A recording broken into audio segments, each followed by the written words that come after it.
প্রতি আপনাদের এই জুলুম আপনারা কতদিন ক্ষমা চাইলে তার মাপ হবে বা মার্জনা হবে সেটা আপনারা নিজেরাই চিন্তা করুন। এই কথাটা আমি বলছি, ওইটা নিয়েই নিউজ হয়েছিল, আমার এটা আছে।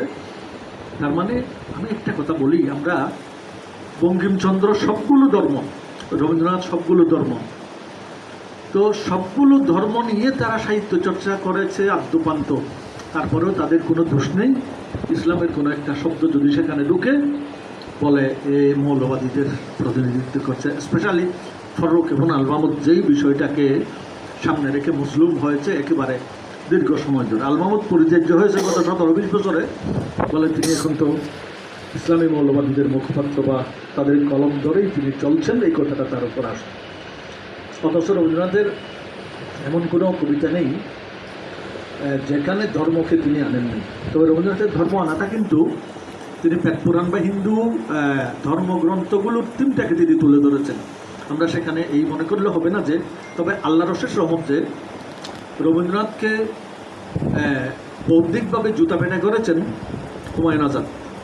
ওই চিটং একটা প্রবাদ আছে, হয়তো জাটটাই তার গদ্য না, এই ধরনের একটা প্রবাদ আছে চিটং, ঠিক এটা করেছেন। হুমায়ুন আজাদের একটা বই আছে সাক্ষাৎকার, যেখানে প্রফেসর আব্দুর রাজ্জাক, আহমদ শরীফ, শওকত ওসমান এবং শামসুর রহমানের সাক্ষাৎকার নিয়েই বইটার নাম রেখেছে তিনি, সাক্ষাৎকার। তো তিনি শামসুর রহমানকে প্রশ্ন করছেন, আপনি কি রবীন্দ্রনাথের গীতাঞ্জলিকে মৌলিক কাব্যগ্রন্থ মনে করেন? শামসুর রহমান অবশ্যই। তা আমি যদি বলি মধ্যযুগীয় ফার্সি কবিদের রুমি, জামি, হাফিজ, সিরাজি, রুদাকি এদের ভাবকে চৌর্যবৃত্তির মাধ্যমে তিনি গীতাঞ্জলি বা সোনারতরী রচনা করছেন, তখন আপনার উত্তর কী হবে? হুমায়ুন আজাদ আসলে চিন্তক ছিলেন মানুষ, শামসুর রহমান ভাবে থেকে কে কোনো উত্তরই দিতে পারে। তো বলছে যে তারা যুগের পর যুগ তাদের জন্মগুলোকে আমাদের সাহিত্যে সংযোজন এবং সাহিত্যে তারা আমদানি করে, তারা কখনো নিন্দিত হন নাই। কিন্তু আমাদের মানুষগুলো যদি একটু ধর্মকে সেখানে নিয়ে আসে তখন তারা মৌলবাদী বলে। তো এখানে আমি বলবো যে ধর্মের ব্যাপারে যারা বিশেষজ্ঞ আমাদের মানুষও, এই গত 17 বছরে আমাদের মানুষ, আমরা সালাম দিলে সালামও নিত না।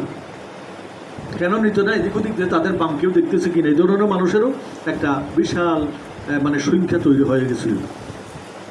তো বলতে চাচ্ছি, তো ধর্মের ব্যাপারে এখন আমাদের যে যারা বিশেষজ্ঞ আছে তাদেরও বোধোদয় হবে, তাদেরও একটা সংকীর্ণতা যেটা আছে সেটা দূরীভূত হবে।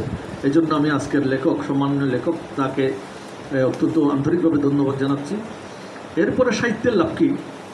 সাহিত্য একটা নৈতিক ভিত্তি পেয়ে যায়, ধর্মীয় এই ধরনের শাশ্বত বাণীগুলো যদি সাহিত্যে উঠে আসে, সাহিত্যের একটা নৈতিক ভিত্তি তৈরি হয়ে যায় তখন। কারণ এখানে আমি একটা কথা বলি, আজ থেকে 8-10 বছর আগে হুমায়ুন আজাদের যে বই তুমি পড়বে না, একটা কবিতা যে সিলেবাস করছিল, যে বই তুমি পড়বে না, এটা লেখার প্রেক্ষাপট হচ্ছে কোরআন শরীফ না পড়া। যে বই তোমায় বই দেখায় এই ধরনের আছে, অর্থাৎ ওয়াহিদের কথা যে কোরআন শরীফ আছে, যে বই তুমি পড়বে না সেটা এনে আমাদের মাদ্রাসাতে পর্যন্ত এটা সিলেবাস করছিল। এটা সর্বপ্রথম আমার দেশের ওই যে পাঠকদের যেটা লেখা আছে সেখানে আমি লিখছিলাম 3 প্যারাগ্রাফ, ওইটা ছাপছিল। মানে অর্থাৎ এই যে তারা এই প্রবণতাটা যে তৈরি করছিল, এর বিপরীতে এই যে যেমন আমি আরেকটা কেমন নৈতিক ভিত্তি তৈরি করে, আমরা কিছুদিন আগে একটা গল্প পড়তাম যে সত্য মিথ্যা আব্দুল কাদের জিলানী রহিমাহুল্লাহ যে বাগদাদ সফরের একটা সত্য ঘটনা আছে, ডাকাত পাইছিল চৈটা। হযরত উমর রাদিয়াল্লাহু তাআলা আনহু যে রাতে ভ্রমণ করছিলেন, এক মহিলা বলছিল যে তুমি দুধে পানি মিশিয়েছো কিনা। এগুলো তুলে দিয়ে তারা কি করলো যে কোথায় একটা জলপরীর একটা ঘটনা, কাঠুরিয়ে কাঠ কাটতে গেছে, কুড়াল পড়ে গেছে, কাঠুরিয়ে সেখান ধরে একটা তুললো, স্বর্ণের আবার তুললো, রৌপ্যের, এটাও আমার না ওইটাও আমার না। এটা যখন লোহারটা তুললো বলে এটা আমার। তো যখন প্রশ্ন করা হবে এই ঘটনাটা কোথায় ঘটেছিল, কোনোখানে ঘটে নাই। অর্থাৎ সত্যকে বিতাড়িত করে মিথ্যাকে তারা নিয়ে আসছিল। এখানে কোনো নৈতিক ভিত্তি নেই। আমার ছেলেকে আমি পড়াচ্ছি, বড়টাকে বলে যাবো এটা কোথায় ঘটেছিল, কোন জায়গায়, পুকুরটা কি, আমাকে বলে যে, তখন আমার কি কোনো উত্তর ছিল? অর্থাৎ এর বিপরীতে সাহিত্যের লাভ হচ্ছে ধর্মকে যদি আমরা